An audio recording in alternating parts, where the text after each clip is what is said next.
नमस्कार, आप देख रहे हैं VP news.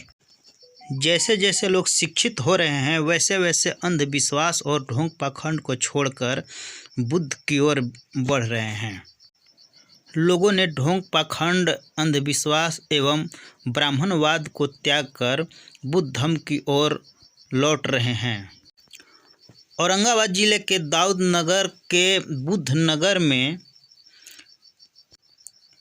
Retired senior auditor Ramkripal जी ने ब्राह्मणवाद को त्याग कर अपने नए नवनिर्मित मकान अनुराधा निवास को बुद्ध धर्म से उद्घाटन किया। इस मौके पर लगभग 500 से अधिक अतिथियों को नीला गमछा एवं कैलेंडर से स्वागत किया। पूरा महफिल नीला नीला दिखाई दे रहा था। एक ही मार्ग है, वह है माँ का अस्त्र। लेकिन बाबा जी लिख दिया कि दूध बदन चिर दलन रविदास जी ना तो दूध के धार बहे लगा। हद तेरी के टोकरा में तू निहाई थलो। इतना बुर्बक बनाया, बुर्बक बनाने का एक साजिश रचा। अब हम लोग उसको रट रहे हैं। हमारे अभी बिहार के शिक्षा मंत्री डॉक्टर चंद्रशेखर, बिहार के शिक्षा मंत्री डॉक्टर चंद्रशेखर ने नालंदा विश्वविद्यालय के दीक्षांत समारोह में, जब दीक्षांत समारोह लगाया जाता है कि जो उच्च डिग्री पाने वाले लोग हैं उनको एक समारोह लगा करके सम्मानित किया जाएगा।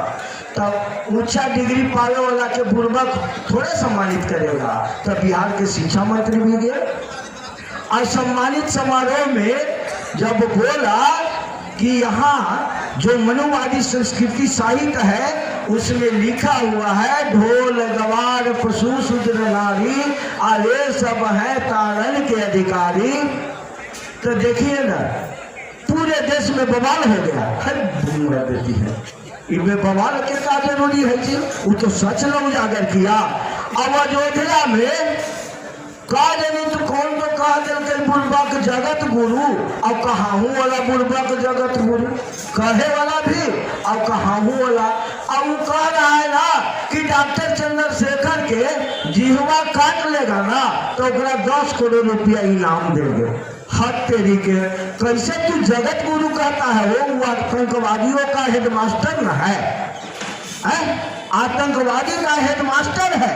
इसलिए उसको भारतीय संविधान एलाउ करता है कि अगर कोई हाथ गोड़ मुंह नाक काटता है उसको कानून के दायरे में जेल में बंद करो और कठोर से कठोर दंड दो।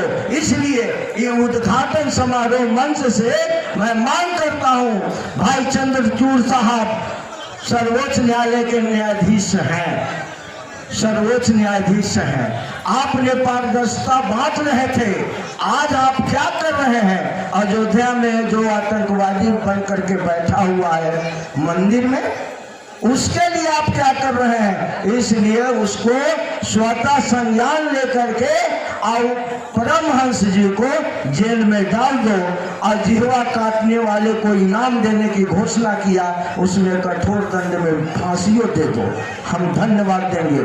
तो बातें बहुत है। इसलिए भाइयों क्या कहा, रैदास हमरो हिंदू जोई सोई है मुसलमान, कब्बा और काशी जानो दोनों एक समान। और यहाँ कहते गिरत तेरी के वो चमार है तो हाँ, अगर दुसाद के पानी औरत भरे गेला और चमार पहुँच गए तू वही रही छुआ जाए। अब अगर वो गेल है भरे तो वो पहुँच जाए तो छुआ जाए। तो हमने का करली ना कि चमाइन के बेटी पानी भरे गेल ना तो दुसाद के बेटो बेटी चल गेल और भरवैली ओकरे से, और ओकरा से जब ट्रांसफर कैली ना तब अब हमने के थोड़ा थोड़ा विकास होलवा है, अब हमने से घिरना ना होते। इसलिए भाइयों, बाबा साहब डॉक्टर अम्बेडकर ने जो क्रांति करके हम लोग को ऊंचे से ऊंचे ओहदे पर पहुंचाने का काम किया, लेकिन भाई संविधान सब सौंप रहे थे तो उन्होंने अफसोस भी जाहिर किया था और यह भी कहा था, हे मेरे नौजवानों, हे मेरे देश के शुभचिंतकों, मैं जिस कारवां को यहाँ तक खींच कर लाया हूँ, संभव हो तो आगे ले जाना, वरना पीछे मत हटने देना, वरना पीछे मत हटने देना। आखिर वह कारवां कौन था, समझना होगा। इसलिए भाइयों, मैं बताना चाहता हूँ कि बाबा साहब डॉक्टर अम्बेडकर ने 2 बरस 11 महीना 18 दिन का वक्त कठिन मेहनत करके और जो भारतीय संविधान की रचना किया और 26 नवंबर 1949 ईस्वी को यहाँ के शीर्ष नेतृत्व ने स्वीकार किया, वही कारवां था कि जो भारतीय संविधान हमने लिखा है इसको खत्म होने नहीं देना। आज ब्राह्मणवादी सरकार केंद्र में स्थापित है और बार बार जब ब्राह्मणवादी संस्कृति के लोग सिर उठा के ऊपर देखता है तो सबसे पहले उसको भारतीय संविधान ही दिखाई पड़ता है, जिसको नष्ट करने का नाना प्रकार के साजिश रचता है। इसलिए मैं आपको बताना चाहता हूँ और यह भी आप लोग के बीच में कहना चाहता हूँ, हे मेरे लोगों, अगर जो बाबा साहब डॉक्टर अम्बेडकर ने कारवां यहाँ तक, अगर बेविचारी करता है, अगर हत्या करता है तो ब्राह्मण देवता होने के कारण वह दोष मुक्त होता है, और अगर क्षत्रिय करता है, ऊंची खानदान का है, इसलिए उसका अधिकार है हत्या करना। और अगर शूद्र खानदान का अगर कोई उच्च टीले पर बैठने का हिम्मत करता है तो उसका चित्तर का मांस काट दो, उसका चित्तर का मांस काट दो। कल और आज में क्या हो रहा है आपने देखा, बेशर्मी केंद्र की सरकार और उसके इशारे पर चलने वाली गुजरात सरकार और भाई न्यायपालिका। हम न्यायपालिका को सम्मान करते हैं क्योंकि संवैधानिक संस्था है, लेकिन भाइयों आपने देखा जो गुजरात में दंगा के दौरान विकलित बानों के साथ 11 उच्च खानदान के लोगों ने बेविचार किया, सामूहिक बलात्कार किया और उसके परिवार के और उसके जमात के लोगों को हत्या कर दिया। और हत्यारा सब ऊंची खानदान का था। बेशर्मी जजमेंट जो आया है, आपने देखा ऊंची खानदान के अपराधी होने वाले के नाते उन पर दोष साबित नहीं करता है, दोष साबित नहीं करता है। हाय रे बेशर्मी न्यायपालिका, वहां वैसे कर दो। और जो हम लोग के बाबा साहब डॉक्टर अम्बेडकर ने संविधान में जो आरक्षण का प्रावधान किया है और उसको भी हत्यारा निकल गया सुप्रीम कोर्ट के जज दीपक मिश्रा। यह कल और आज में कुछ नहीं हुआ है, अंतर यही है कि हम साफ सुथरा पहन रहे हैं, अच्छा भोजन खा ले रहे हैं, बाबा साहब के बैसाखी पर पढ़ करके ऊंची कुर्सी पा ले रहे हैं, आरामदायक महल बना ले रहे हैं। लेकिन इससे काम नहीं चलेगा। आपको करना क्या होगा? अगर आप क्रांति नहीं कर रहे हैं तो जो क्रांति कर रहा है उसमें तेल और घी का काम करना होगा, तेल और घी का काम करना होगा। और बाबा साहब ने जो लोकतांत्रिक संविधान दिया है उसमें लोकतांत्रिक महापर्व है, वोटों के आपके वोटों के द्वारा देश के ग्राम पंचायत से लेकर के और शीर्ष जो आपका संस्था है उसमें आपको उचित प्रतिनिधि चुनने का। लेकिन भाइयों सिस्टम आपने देखा, त्रिस्तरीय पंचायत चुनाव हुआ और वार्ड सदस्य से लेकर के जिला परिषद तक बने। मुझे खुशी हुई, लेकिन दुख तब हुआ जब एमएलसी का चुनाव त्रिस्तरीय पंचायत चुनाव के द्वारा जब होना था तो हमको मालूम हुआ कि एक वार्ड सदस्य के 70,000 रुपया आंका गया है कीमत, एक वार्ड सदस्य के। अब जब हमारे नेता भी, आपको इतिहास पढ़ने की जरूरत है, इसलिए अम्बेडकर साहब किसान में 4 लाइन पढ़ना चाहूंगा। और लोग जो है आए हुए हैं, बहुत बड़े विद्वान आए हुए हैं। मैं कई भाषा पढ़ा, कई यूनिवर्सिटी गया, लेकिन मैं अम्बेडकर को ही मैं भगवान मानता हूँ। इसलिए अम्बेडकर को मैं अपनी जो है वाणी में उनको शरण में 4 लाइन पढ़ता हूँ और मैं अपनी वाणी को समाप्त करता हूँ, क्योंकि उन्होंने शिक्षा का अधिकार दिया। Education liberation force, any knowledge it is for democratising force, cutting across the barriers of caste to class, smoothing out inequality of life birth and other circumstances. इसलिए उनकी साइन में 4 का सीधा 4 लाइन का पढ़ूंगा। सम्मा जल रही है सारे चमन में, सम्मा जल रही है, सम्मा जल रही है सारे चमन में।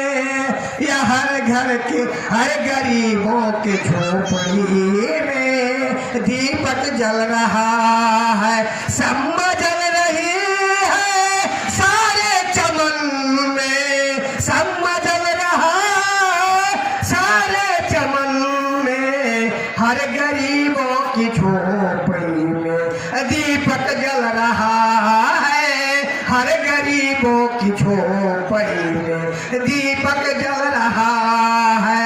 भीमा बाई के आंचल से, भीमा बाई के आंचल से आए बाबा साहब, भीमा बाई के आंचल से आए बाबा साहब। हिंद के सल्तनत में, भारत की सल्तनत में हर हक दिलाया, भारत की सल्तनत में हर गरीबों को हर हक दिलाया, जो कि कोई अधिकार नहीं था इस वतन में, जो कि कोई अधिकार नहीं था इस वतन में। इसलिए अम्बेडकर साहब का अंतिम नाम अन्याय प्रतिरोध में नैवेद्य पाखंड विध्वंस अत्याचार निवर्तने बलबते निसर्ग संरक्षणे युक्तायुक्त वेग मति मते सधर्म संस्कार ने दिना न सुधारने कीर्ति मति विमाज तस्मै नमः। बड़ी चढ़ाई गई, उल्लंघन किया गया तो हमारा समाज और देश ही नहीं दुनिया का अस्तित्व संकट में पड़ा है, दुनिया का खतरा पड़ा है। मैं आपको इतिहास के पन्नों में ले जाना चाहूंगा, थोड़ी सी कष्ट करेंगे, क्योंकि जिस बात के लिए मैं पहुंच के आया हूं उस मैं बात को पूरा करके ही जाऊंगा। इसलिए कि गौतम बुद्ध को जो हम उल्लंघन किए तो क्या देश में दुनिया में परिणाम हुआ आप जानते हैं कि उनके उपदेशों को उल्लंघन करने के कारण विश्व जो है 2 बार खतरा में पहुंचा है। आप यदि प्रथम विश्व युद्ध जो 1914 से 1918 तक चले, अगर उसकी कल्पना कर ले और काउंटिंग कर ले तो उसमें जानते हैं कितने देश शामिल हुए? 47 देश शामिल हुए थे। रूस, जर्मनी, फ्रांस, हंगरी, ब्रिटिश साम्राज्य, रोमानिया, संयुक्त America, Bulgaria, Canada, Australia, New Zealand, Montreal, Belgium, Greece, पुर्तगाल और जापान। आप जानते हैं कि विश्व की खोज की नदियां कितनी बही? तो थोड़ी सी डाटा देना चाहूंगा कि ऑस्ट्रेलिया का 59,330, कनाडा का 66,655, ब्रिटिश साम्राज्य का 9,837, अमेरिका का 1,70,000, सर्बिया के 4,50,000, हंगरी ऑस्ट्रिया के 12 लाख और रूस का 17 लाख और सबसे भाग पीटी थी जर्मनी का 20,37,700। पूरे विश्व के और देशों की संख्या की यदि मिला लेते हैं संख्या तो 93,99,917 का खून का बध हो गया था। यह जो है क्या खतरे में नहीं पहुंचा? यानी 93,99,917 व्यक्तियों की जो शहीदें हुई, जिसमें 2.5 लाख से लोग अंग भंग हुए, क्या खून की नदियां नहीं बही? क्या विश्व संकट में नहीं पड़ा? आपको दूसरा विश्व युद्ध के तरफ ले जाना चाहूंगा। प्रथम विश्व युद्ध तो करोड़ नहीं पहुंच पाए, केवल 94 लाख ही लाख पाए। लेकिन द्वितीय विश्व युद्ध जो 6 अगस्त 1945 जो 1949-1945 में चली, तो आपको जानते हैं कि उसमें करोड़ ही नहीं कई करोड़ प्राण हो गए। मैं एक दिन की हम लोग जाने जाए बस। क्योंकि आज हम भी सभी लोग कहते हैं कि जब मायके से लड़कियां लोग ससुराल जाती है तो उनका वहीं पे कहानी खत्म की जाती है, पढ़ना लिखना सब चीज़ खत्म हो जाता है, आगे का भविष्य तय करने के लिए सोचना पड़ता है। लेकिन मैं ऐसी एक खुश नसीब आप लोग के बीच, आपकी बहन, आपकी बेटी, कि आज हमारे महाशय जी आज इस मंच पे इस जगह पे लाके रखे हैं। बहुत कम ऐसा होता है कि घरों से बाहर निकलने के लिए मिलता है, लेकिन मैं अपने आप को बहुत ज़्यादा सौभाग्य मानती हूँ कि मैं हमारे महाशय जी हमें आज यहाँ तक पहुँचाने का काम किए। मैं ज़्यादा नहीं कहूँगी, लेकिन इतना ज़रूर कहूँगी कि अगर हम शिक्षित हैं तो घर से बाहर निकले, अपने समाज के लिए कुछ नहीं करेंगे, लेकिन अपने समाज के लिए बाहर निकल कर देखिए, अलग ही अंदाज मिलेगा, अलग ही वहाँ पर रिस्पेक्ट होगी, अलग ही भाव मिलता है। जो डिग्री ले लेने से वह शिक्षित नहीं होता है, तो शिक्षित होने के लिए उसको समाज का जो दशा है उस दशा को समझना पड़ेगा और उसको दिशा का निर्धारण करेगा। वही शिक्षित कहलाएगा, वही शिक्षित जब बनेगा तो संगठन बनाएगा समाज को और निश्चित रूप से संघर्ष करेगा और तब बाबा साहब भीमराव अम्बेडकर का सपना साकार होगा। आज हमारे महिलाएं कहती है कुछ